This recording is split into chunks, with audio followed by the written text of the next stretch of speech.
What is going on, Austin? Zaback here, and in this video, we're going to talk about how to invest $250 a month. You probably see myself and other YouTubers talking about investing anywhere from 100 to obviously what we're talking about being $250 or $500 a month, and you think, oh my gosh, like it is not a lot of money, it's never gonna add up, it is never gonna really amount to anything. The bottom line is $250 a month can really add up, and ultimately it can change your entire life if you do exactly what I talk about in today's video. So basically, from setting aside $60 a week, you can go from self-employed or employee to being a strategic investor. And I know, again, $250 does not sound like a lot of money, but what you have to remember is that everybody that you look up to right now, whether it be on YouTube or Instagram or wherever it is that you look up to them, they all started from somewhere. So if you're sitting there and $250 a month is an affordable amount of money that you can invest, then don't underplay that and not do it just because you think that it isn't worth it. What you've got to remember is that consistency is key, and anything you do in life consistently over a long enough period of time pays off. For example, as the late, great Albert Einstein once said, compound interest is the eighth wonder of the world. He who understands it earns it, and he who doesn't pays it. I'll give you another example of this. If you had two options, okay? Option A was $1 million cash right now. Option B was a penny doubled every single day for 30 days. Just to be clear, what we're talking about here is a penny doubled every day, starting with 1 penny. So 1 to 2 pennies to 4 pennies to 8 pennies to 16 pennies for 30 days. Okay, I want to know, drop in the comment section down below, which one would you take? Okay. Hopefully those of you chose the penny doubled every day and you didn't lack so much patience that you wanted the $1 million today, because the reality of it is a penny doubled every single day by day 30 is $5,368,709.12, okay?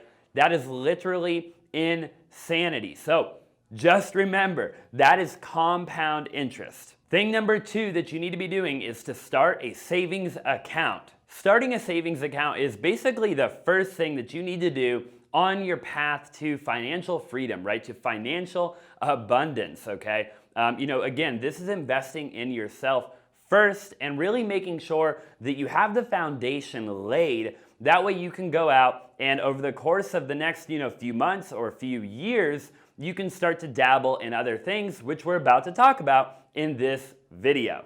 According to a new survey by Bankrate, which interviewed over 1,000 adults last month, 57% of Americans do not have enough cash to cover an unexpected $500 tragedy. So look, the bottom line is you want to have a 3-month kind of backup plan, okay? I'll call it an emergency fund like Dave Ramsey. But the reality of it is, everybody does need one of these. I mean, there's a lot of people on YouTube talking about different things, but, don't get ahead of yourself. If you do not have 3 months of your total expenses put away in case something crazy were to happen, then ultimately you need to take a step back and you need to go back to the basics. Now, I would recommend having a 3-month emergency fund put into a 2% interest savings account. So basically, if you had $2,500 a month in expenses and you were saving $250 per month of the $2,500 that you have in expenses, it would take you about 2.5 years to have $7,500 in a savings account. Again, accruing at least, okay, I would say at a minimum, 2% interest. Look, I don't want to have to keep repeating myself, but this is so important in the case that you lose your job, something crazy happens in the world, you have a family, somebody gets ill, somebody gets sick, your car breaks down, okay, your house breaks down, your air conditioner goes out in the middle of the summer here in Arizona where it is 120 freaking degrees, okay? The bottom line is you need a backup emergency fund savings account. But what is really cool about this is that once you have this kind of put to the side and you feel comfortable about that, then we can move on to things that are way more fun and we can actually start to invest money into our future. Which brings me to point number 3, and that is now that you have a savings account, you can actually go out and my next recommendation for you would be to open a traditional or a Roth IRA. An IRA account is an account that will defer income tax, okay, as long as you leave all the money in there until you're 59 and a half years old and you've ultimately been contributing for at least 5 years. At which point, all of that money is actually 100% tax-free. Another really cool thing about a Roth IRA is you can actually invest inside of the Roth IRA into like things like real estate or the stock market, and anything, essentially any profits that are made, if you leave in the account, those profits now are also tax deferred, meaning you're not actually paying income tax on profits made when you're investing in, let's just say, real estate inside of your Roth IRA. Again, assuming that you meet the requirements of what I talked about just a second ago. Just to give you an understanding, if you invested $3,000 a year with a 7% interest rate, in 10 years, you'd have $44,350. Keep this up for another 20 years, and you're gonna have over $300,000. And again, as long as this is inside a Roth IRA and you don't touch this money until you're 60 years old, this money is going to be completely tax-free, meaning when you pull the money out, you're not going to get penalized because you're above 60 years old. You're also not going to pay any taxes on that money. Just to give you a little bit of clarity, some of the richest people in the world use this formula, right? They use this method. And I'm not just standing here preaching this to you for the heck of it, okay? At the end of the day, I have a lot of buddies that have a ton of money, and this is a formula that they all have in kind of their wheelhouse of, I guess, investments. Point number 4 is to set up a taxable investment account. This kind of also ties into point number 1 when we were talking about the compound effect, and essentially what it is that if you just do this a little bit over time, it adds up to essentially be a whole lot. Not only that, you're pretty much investing in the stock market with basically no effort. We live in 2020, and if you don't already know, there's a bunch of simple investing apps that you can get, such as like Acorns, that will actually invest your money into the stock market for you, and it does it in a really cool way. I know there's different apps that will like make all of your numbers in your bank account like even numbers, so it'll invest like the change or whatever the case is, but in other words, it's extremely cool to see kind of some of these applications that are making it very easy for people to actually invest into their future. And no, I am not sponsored by Acorns or any of the other things that I'm talking about in this video, in case you were wondering. By simply investing a little bit of money and rounding up your expenses to $250 a month, you can see a big return, okay, over the course of time. Again, it is just like the compound effect where you're literally going to be mind blown of how much money you're actually able to invest by just starting, right? By just taking action right now and ultimately, creating a better future for yourself and your future family. Just to give you a little bit of insight, negative stock returns occur like on average 1 out of every 4 years. Historical data shows that the positive years far outweigh the negative years like basically all day long. The average annualized return of the S&P 500 index was about 11.69%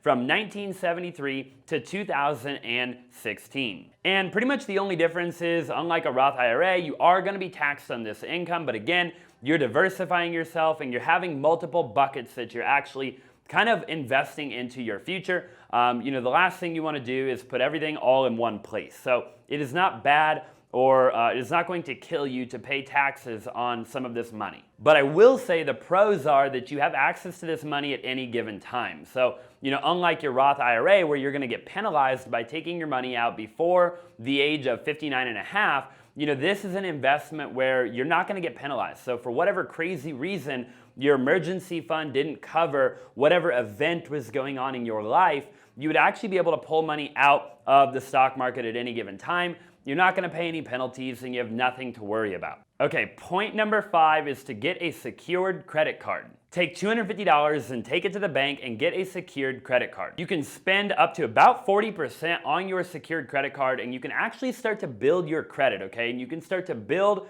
a little bit of a history with the credit card company or with the bank to show them that you're trustworthy with your money, you make your payments on time, and ultimately, now you're actually building your credit. Now, you're gonna spend the money on things that you would have already spent the money on, right? Such as stocks, okay, such as courses, such as books, such as maybe even like community college or online education or whatever it is that you would have already been spending money on to develop yourself personally and to invest and to do whatever it is that you're doing. You're just now gonna spend it on a secure credit card, okay? And essentially it's backed by your cash. And of course, over time, your credit line will increase, and essentially you're telling the bank that, again, you're trustworthy with their money, right? You're gonna pay it back, and now you're kind of killing two birds with one stone, in my opinion. So, I think it's a really good way to kind of invest, a small amount of money every single month. Credit is obviously one of those things that, at the end of the day, even if you're starting somewhere really small right now and you don't have a ton of investing experience, maybe you're not making a lot of money, but you do want to get started, right? You do, you see the light at the end of the tunnel, and you know that, in the next couple of years or maybe 5 or 10 years from now, you can see yourself really being somebody that is financially free, right? Somebody that is financially independent. I will say that, in the very beginning, focusing on your credit is a really, really good idea. And just to sum everything up, the 5 strategies that I talked about today are strategies that, if done consistently, will produce the best result. Remember, everybody that you look up to, whether it be me or whether it be somebody else, in order to obtain this like ideal life, quote unquote, the key is always consistency, right? And the key is also to remember that you don't have to be great to start. And I always say this, but you do have to start to be great. And I think a lot of people don't get started because, they think that they can't, right? They think that, it's too small of amount of money and it wouldn't make any difference. And the reality of it is that is not true. I also feel like the $250 that we've talked about today can make a significant impact on your future if you do this every single month. And remember that you can always increase or decrease that number. I would just encourage you to the best of your ability to try to increase it and not decrease it. Anyways, I hope it provided a ton of value on ways that you can invest $250. If you are looking for more information like this, definitely drop in the comment section down below and let me know what you would like to see in future videos. I would love to make it for you. Real quick, smash that like button if you have not already, and I look forward to seeing you in the next one.